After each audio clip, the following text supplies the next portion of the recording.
द्रव्य यज्ञाः तपोयज्ञ योग यज्ञ तथा अपरे। कुछ दूसरे जो विद्वान हैं वो द्रव्य यज्ञ माने द्रव्यों से भी यज्ञ करते हैं, घी से और भिन्न भिन्न पुरोडाश से, चावल से, खीर से, गुड़ से, बहुत द्रव्यों से किया जाता है ना, गूगल से।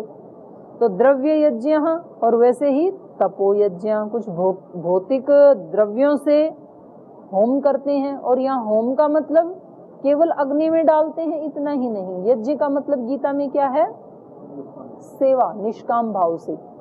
तो कुछ लोग संसार की सेवा किससे करते हैं? द्रव्यों से, रुपए पैसे से करते हैं, दान देते हैं ना लोग, तो वो भी क्या है? यज्ञ है वो भी। तो भौतिक चीजों से, कोई वस्त्रों से यज्ञ करते हैं, वस्त्र बांटते हैं लोग। कुछ लोग कुछ अलग अलग चीजें बांटते हैं, कुछ विद्यार्थियों को कॉपी पेन बांटते हैं, कुछ अन्य कोई चीज बांटते हैं, सर्दी में कंबल बांटते हैं, गर्मी है तो किसी को पंखा दान करते हैं। तो ये सारे भौतिक द्रव्य यज्ञ में आएंगे ये सब, वो भी यज्ञ कर रहे हैं अगर वो निस्वार्थ भाव से दे रहे हैं तो।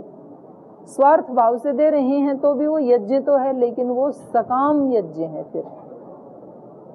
तो द्रव्य यज्ञ, तपो यज्ञ, कोई व्यक्ति तप कर रहा है अपने जीवन में, तो भले ही वो अग्निहोत्र करे ना करे, स्थूल वाला अग्निहोत्र, लेकिन वो अपने जीवन में यज्ञ कर रहा है, जो तप कर रहा है। तप क्या मतलब? क्या तपो? द्वंद्व सहनम, द्वंद्वों को सहन कर रहा है। जीवन में कभी कभी अनुकूल परिस्थिति आती है, कभी कभी प्रतिकूल परिस्थिति आती है। कुछ लोग हमारे प्रति श्रद्धा का भाव रखते हैं, कुछ लोग हमारे प्रति अश्रद्धा का भाव रखते हैं। कुछ लोग सम्मान करते हैं, कुछ लोग सम्मान का नाटक करते हैं, केवल सम्मान नहीं करते हैं। तो उन सबके साथ एक जैसा अपना भाव बना के रखना, समता में रखना अपने चित्त को, ये क्या है? तप, द्वंद्व सहन, इसी को द्वंद्व सहन कहते हैं। तो इसको भी यज्ञ कहा। जो इस प्रकार से सहन करता है और अपनी सहन करने की शक्ति को बढ़ाता जाता है, तो वो भी एक तरह से यज्ञ कर रहा है। और ये जो यज्ञ करने वाले लोग हैं ना, तो आपने सुना होगा जब जब देवता यज्ञ करते हैं तब तब असुर आके क्या करते हैं? यज्ञों का खंडन करते हैं। उसमें आके हड्डी डालेंगे, मदिरा डालेंगे, मांस डालेंगे, क्योंकि उनको ये स्वीकार्य नहीं है कि ये देवता यज्ञ करके शक्ति संपन्न हो जाएं। वो उनको किसी ना किसी तरह खंडित करना चाहते हैं। जैसे ही आप अपने जीवन में कोई परिवर्तन लाना चाहेंगे, आप दूसरे व्यक्ति को सहन करना शुरू करेंगे, वो व्यक्ति आपको और ज्यादा तंग करेगा। वो व्यक्ति आपकी छोटी छोटी बात के ऊपर बोले, हाँ ये वहाँ दीदी के सामने तो बड़ी अच्छी अच्छी बड़ी बड़े प्रश्न पूछता है, बड़ी वहाँ तो गर्दन हिलाता रहता है, अभी देख लो इसका आचरण। मतलब उस व्यक्ति को टॉर्चर किया जाता है फिर। तो ये क्या है? आप समझ लो कि मेरे यज्ञ में कोई आसुरी शक्ति विघ्न डालना चाह रही है, तो मुझे विघ्न नहीं डालने देना, अपने यज्ञ को आगे बढ़ाना है। तप यज्ञ को, तप मतलब सहन करना। तो सहन जो करता है तो उसको लगता है कि या तो इसने कुछ गड़बड़ की है इसलिए नहीं बोल रहा ये, और या फिर देखते हैं ये कब तक करेगा। ऐसे भी तो लोगों का होता है ना। जैसे मान लो कोई 4-5 लोग पहले मिल करके शराब पीते थे, मांसाहार करते थे, फिर उसमें से एक व्यक्ति ने कहा भाई मैं नहीं करूंगा अब, तो फिर वो दूसरे लोग हैं वो उसके सामने ही शराब पीते हैं, मांसाहार करते हैं, सब उल्टा पलटा करते हैं। अरे बोले देखते हैं ये कितने दिन छोड़ेगा, 2-4 दिन में आ जाएगी इसकी अकड़ ठिकाने, आ जाएगा यहाँ पे। आप लोग घर बार छोड़ के आए, कुछ लोग अप्रिसिएट करते हैं, कुछ बोलते हैं पता लग जाएगा इसकी तपस्या का, ये आ जाएगा साल 6 महीना घूम घाम के इधर ही आ जाएगा। और फिर आप चले गए तो फिर वो क्या करते हैं? टोंट करते हैं, बोले भाई ये तो आ गया महर्षि दयानंद बन के, अब ये तो आ गया वो ऋषि बन के, कपिल ऋषि बन के आ गया, ये तो आ गया पतंजलि ऋषि बन करके। ऐसे ऐसे करते हैं। कुछ तो सीखा ही है ना लेकिन इस व्यक्ति ने तो, लेकिन कुछ का महत्व तो दूसरे नहीं जानते हैं। दूसरे महत्व जानते हैं 100% का। 100% जब तक ना हो तब तक उसको बढ़ाते रहना है। आप इनकी बातों में आकर के उसको छोड़ मत देना। इनकी टोंटिंग को देख करके, इनके हताशाजनक वाक्यों को सुन करके जो व्यक्ति दृढ़ रहता है, भाई तुम कहते रहो, तुम्हारे जो समझ में आता है, मैं चल रहा हूं अपने रास्ते पे, तो वो व्यक्ति तो एक दिन सक्सेस हो जाता है। और जो व्यक्ति इससे उलझता है, बोले अच्छा आप मेरे को कह रहे हो, आप अपनी बताओ आप कहाँ खड़े हो, तो फिर बस इसने इतनी शक्ति तो प्राप्त की थी, वो उसके साथ झगड़ने में लगा दी, अब दोनों बराबर, तो फिर वो जीवन, वो तप यज्ञ आगे नहीं बढ़ेगा। ये भी एक यज्ञ है। तो जब जब हम ऐसे सहन करें तो हमें ये एहसास हो कि हम यज्ञ कर रहे हैं। द्रव्य यज्ञ, तपो यज्ञ, योग यज्ञ, जब योग का अनुष्ठान कर रहे हैं, योग का अनुष्ठान माने योगाभ्यास, एक्सरसाइज नहीं, 8 योग के अंगों का अनुष्ठान, अहिंसा, सत्यस्ते, ब्रह्मचर्य, परिग्रह, शौच, संतोष, तपस्वाध्याय, ईश्वर प्रणिधान, आसन, प्राणायाम, प्रत्याहार, धारणा, ध्यान और समाधि, तो ये है योग यज्ञ। तो जो योग का जी जान से अधिक अंगों का पालन कर रहा है, वो भी यज्ञ कर रहा है। योग यज्ञ तथा परे स्वाध्याय ज्ञान यज्ञाश्च, ये जो आप स्वाध्याय कर रहे हैं ये भी क्या है, यज्ञ है। स्वाध्याय यज्ञ ज्ञान यज्ञश्च, और ज्ञान यज्ञ क्या है, फिर जो स्वाध्याय से, चिंतन मनन से या गुरुजनों से जो सीखा उसको फिर सब लोगों तक पहुंचाना। जैसे जो साधक यहाँ आते हैं शिविर में और वो जो 5-7 दिन यहाँ पे सीखते हैं, तो जाते समय उनको कहा जाता है कि जो कुछ आपने यहाँ 5-7 दिन सीखा वो आप सबको सिखाना। या जो यहाँ पे ब्रह्मचारी, आचार्य, सन्यासी जो तैयार किए जा रहे हैं, और जब वो तैयार होकर आचार्य कोटि में आ जाते हैं, तो फिर उनको कहा जाता है अब आप इस विद्या को आगे बढ़ाओ, दूसरों को दो। तो ये क्या है, ज्ञान यज्ञ, ज्ञान का सेवा में लगा रहे हैं, वो आहुति दे रहे हैं अपनी। ज्ञान यज्ञाश्च यतयः संशित व्रता, तो ये यज्ञ कौन करते हैं, यति लोग करते हैं। कौन से यति लोग, संशित व्रता, तीक्ष्ण व्रतों से युक्त। संशित कहते हैं तीक्ष्ण, शार्प, जिनके व्रत बहुत तीव्र हैं, शार्प हैं, उन संशित व्रतों से युक्त व्यक्ति इस प्रकार के यज्ञ करते हैं।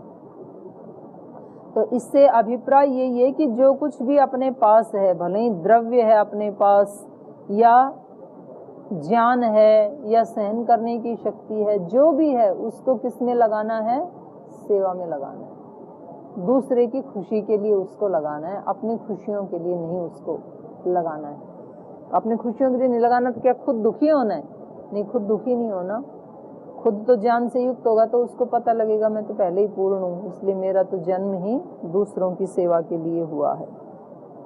फिर अभी प्राण यज्ञ बता रहे हैं अगले, अपाने जुह्वति प्राणम प्राणे अपानम तथा परे, प्राणापान गति रुद्ध्वा प्राणायाम परायणा। हाँ, जो आप प्राणायाम करते हैं वो भी एक यज्ञ है। उसमें योगी कैसे करता है प्राणायाम, उसको बता रहे हैं। अपाने जुह्वति प्राणम, अपान में पहले प्राण को होम करता है, अपान में प्राण की आहुति देता है। प्राणे अपानम तथा, और वैसे ही प्राण में अपान की आहुति देता है। प्राण लिया तो प्राण निकालना भी तो पड़ेगा। प्राणापान गति रुद्ध्वा, और तीसरा फिर प्राण अपान दोनों की गति को रोक करके, प्राणायाम परायणा, दोनों की गति को रोक करके, कौन सा, स्तंभ वृत्ति, तीसरा स्तंभ वृत्ति बताया था। 3 प्राणायाम बताए थे ना योग दर्शन में, नहीं चौथा तो बाह्यक्षेपी चतुर्थ बताया था, स्तंभ वृत्ति तीसरा। तो स्तंभ वृत्ति है प्राण अपान दोनों को जहां का तहां रोक दिया, ना श्वास अंदर लिया ना बाहर निकाला, उसका नाम है स्तंभ वृत्ति। तो इस प्रकार से जो प्राणायाम परायण लोग हैं, वो चाहे बाह्य प्राणायाम करते हैं, या तो आभ्यंतर प्राणायाम करते हैं, या तो स्तंभ वृत्ति करते हैं, तो वो प्राण की भिन्न भिन्न जो विधियां हैं वो भी अपने आप में क्या है, यज्ञ है। वो प्राण से ही प्राण में आहुति दे रहे हैं, दूसरे प्राण में। अपरे और दूसरे, अपरे नियत आहारा, ये बड़ा अच्छा श्लोक है। अपरे नियत आहारा प्राणान प्राणेषु जुह्वति सर्वे अपि एते यज्ञ विदो यज्ञ क्षपित कल्मषा। अपरे दूसरे नियत आहारा, आहार को नियमित करने वाले। आहार का मतलब यहाँ रोटी चावल दलिया उतना मात्र नहीं है, वो भी है, वो स्थूल रूप से है। आहार हम कितनी इंद्रियों से लेते हैं? 5 इंद्रियों से आहार लेते हैं हम। तो एक तो रसना है उसमें, और आहार किससे लेते हैं? श्रवण इंद्रिय से, और चक्षु इंद्रिय से, और नाक से, और त्वक से। तो 5 इससे हम आहार लेते हैं, और 5 के अपने शब्द स्पर्श रूप रस गंध ये आहार हैं। तो ये कह रहे हैं नियत आहारा। इसलिए हमारे यहाँ पर मतलब भोग की बिल्कुल मनाही भी नहीं की है कि भाई आपको हाथ ही नहीं लगाना है, और भोग की छूट भी नहीं दी है। तो क्या बताया? ईशावास्यम इदम सर्वम यत्किंचे जगत्याम जगत तेन त्यक्तेन भुंजी था। भुंजी था, भोग करो, लेकिन त्यक्तेन, त्याग भाव से, नियत मात्रा में। खाना खाना है, अच्छा खाओ, लेकिन कितना? नियत मात्रा में, जिससे कि रोगी ना पड़ जाओ। देखना है, देखो, लेकिन कितना? नियत मात्रा में। सुनना है तो सुनो, लेकिन ऐसे नहीं कि हमेशा कान में लीड डाल के सुनते ही रहें। देखने का मतलब ये नहीं है रात के 11, 12, 1 बजे तक उसको मोबाइल के ऊपर ही लगे रहे। तो ये है अति, और अति सर्वत्र वर्जयेत। भोग आप कर सकते हैं, लेकिन उतना ही जितना कि आपके वर्ण आश्रम धर्म के लिए नियत किया गया है। अब खाना तो ब्रह्मचारी भी खाएगा ना, ऐसे थोड़ी है कि उसको नहीं खाना देना है, पर कौन सा खाना खाएगा? जो ब्रह्मचारी को खाना चाहिए। और कितना खाएगा? जिससे कि ब्रह्मचारी में आलस्य आदि ना आए और रोगी भी ना हो।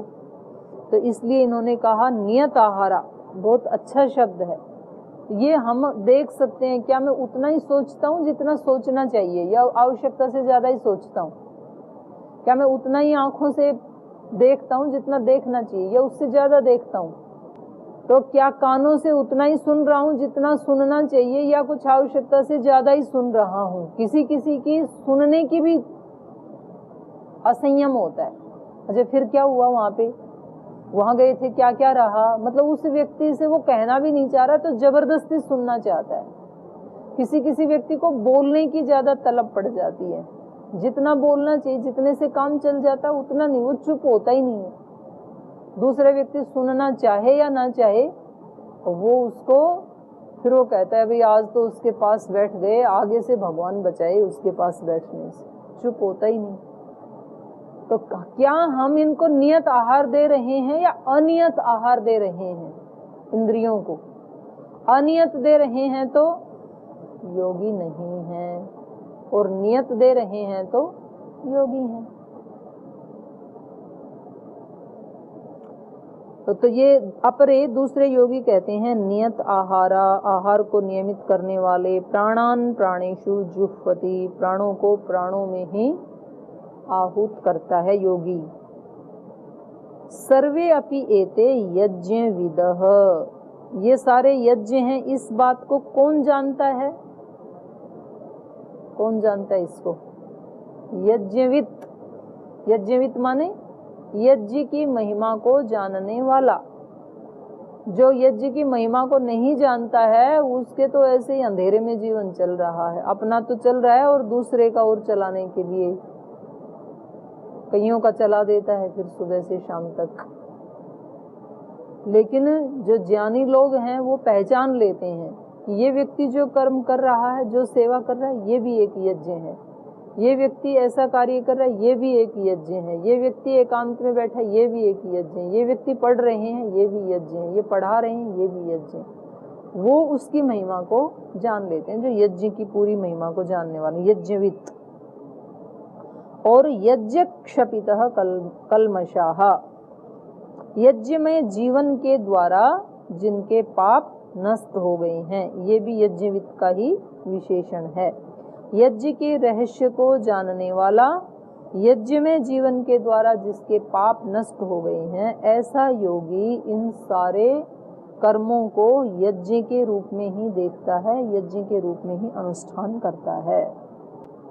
यज्ञ शिष्टा अमृत भुजो यान्ति ब्रह्म सनातनम, जो इन सारे यज्ञों के महत्व को जानता है और वो यज्ञ करके यज्ञ शेष का अपने जीवन में उपभोग करता है। पहले तो यज्ञ करता है, यज्ञ का मतलब दूसरे के लिए, परार्थ के लिए लगाना उन सारी शक्तियों को, और जो यज्ञ से शेष बच गया, दूसरों का उपकार करने से जो बच गया, उसका अपने लिए प्रयोग करता है। तो यज्ञ शिष्ट अमृत भुज, अमृत भुज माने अमृत को खाने वाला, अमृत का भोग करने वाला। यज्ञ शेष है वही अमृत है, और अकेला खाता है वो केवलाघो भवती, वो पाप को खा रहा है। जो अकेला खा रहा है वो पाप को खा रहा है, यज्ञ शेष जो खा रहा है वो ही अमृत का पान कर रहा है। यज्ञ शिष्टा अमृत भुजो यान्ति ब्रह्म सनातनम, तो वो उस सनातन ब्रह्म को प्राप्त करता है। यान्ति माने प्राप्त करता है। न अयम लोको अस्ति अयज्ञस्य कुतो अन्य कुरु सत्तम, हे कुरु सत्तम, अर्जुन का संबोधन है कुरुओं में श्रेष्ठ, जो यज्ञ का अनुष्ठान नहीं करता है उसका तो ये लोक भी नहीं सुधरता है। यज्ञ भाव में जो नहीं रहता है उसका तो ये लोक भी नहीं संवरता है। जिसका अपनी इंद्रियों पे संयम नहीं है, जिसका अपने विचारों पे संयम नहीं है, जिसका अपने हाथ पैरों पे संयम नहीं है, जिसका अपनी वाणी पे संयम नहीं है, जिसका अपनी दृष्टि पे संयम नहीं है, जिसका अपने कान पे संयम नहीं है, जिसका शरीर पे संयम नहीं है, तो वो व्यक्ति तो इस लोक में भी सुखी नहीं होता है, अगले लोक में हो जाएगा, इसकी तो आशा ही क्या है।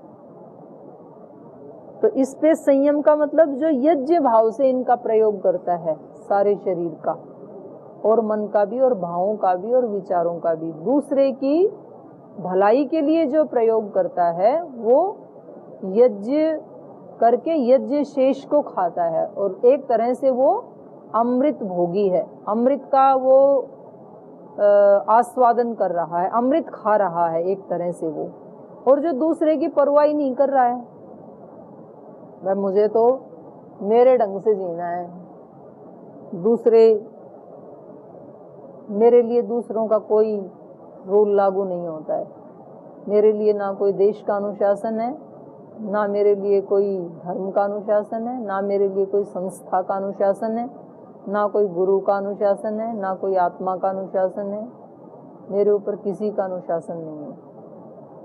तो वो फिर अपनी स्वच्छंदता में जो जी रहा है बिना यज्ञ के, उसको यहाँ पर क्या कहा, पाप को भोगने वाला, उसका तो ये लोक भी नहीं सुधरता है। कुतो अन्य कुरु सत्तम, ये यहाँ क्या कहना चाह रहे हैं अर्जुन से कि तेरे पास जो सामर्थ्य है वो तू अपने मनमाने ढंग से प्रयोग करेगा, इसकी अनुमति तुझे शास्त्र भी नहीं दे रहा है, गुरु भी नहीं दे रहा है कि मैं लड़ूं या ना लड़ूं। तू क्षत्रिय है तो तुझे लड़ना पड़ेगा, तुझे एक अनुशासन को मानना, तेरे लिए वही यज्ञ है।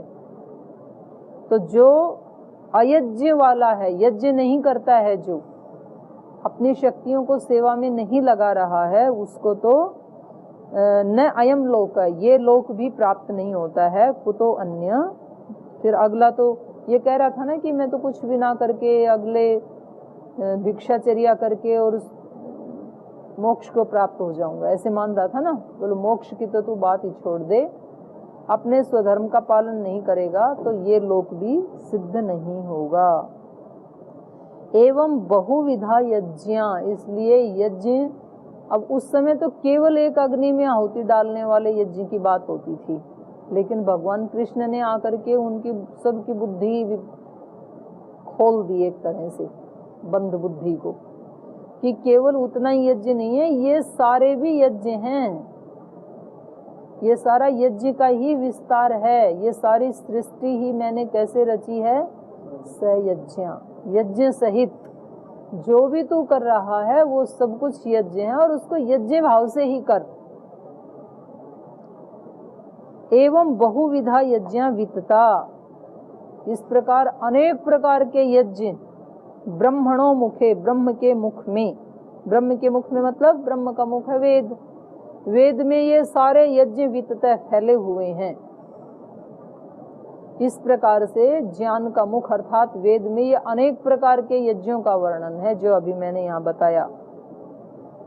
कर्मजान विद्धि तान सर्वान, तान सर्वान कर्मजान विद्धि, उन सारे यज्ञों को कर्मजान, कर्मजान माने कर्म से उत्पन्न हुए, उन सारे यज्ञों को कर्म से उत्पन्न हुआ जान। कर्मजान विद्धि तान सर्वान एवं ज्ञात्वा विमोक्ष्यसे, और ऐसा जान करके तू मुक्त हो जाएगा। तो वो सारे के सारे कर्म कैसे हैं, वो यज्ञ कैसे हैं जिनका वेद में वर्णन किया है, कर्मों से उत्पन्न। तो जो जो भी हम कर्म करते हैं वो सब क्या है? यज्ञ करते हैं। तब हमारी भावना कैसी होती है? जब आप रोजाना यज्ञ करते हो आपकी भावना कैसी होती है? थोड़ी पवित्र होती है, एकाग्र भी होती है, और कुछ अच्छा काम कर रहे हैं ऐसी भावना भी होती है, और उस समय कुछ छोटी मोटी तकलीफ आ जाए तो उसको भी सहन किया जाता है कि अभी मैं यज्ञ में बैठा हूँ। ऐसी ही भावना ये कह रहे हैं कि सब कर्म करते हुए यदि आप रखें तो ये जीवन यज्ञ, जीवन में जो भी कर्म कर रहे हैं वो सारे क्या हैं? यज्ञ रूप हैं। और ये केवल कोई कोरी कल्पना नहीं है, ये कह रहे हैं ब्रह्मणे मुखे, वेद में इन सब का, ब्रह्मणे मुखे वितता, इन सब का विस्तार, इन सब का वर्णन वेद में किया गया है। ये सारे यज्ञ ही हैं। तो तू इन यज्ञों का अनुष्ठान करते हुए यज्ञ शेष जो है उसका भोग कर, तो तू अमृतत्व को प्राप्त कर लेगा। शेष विषय कल पढ़ेंगे, यहीं पाठ को विराम देते हैं।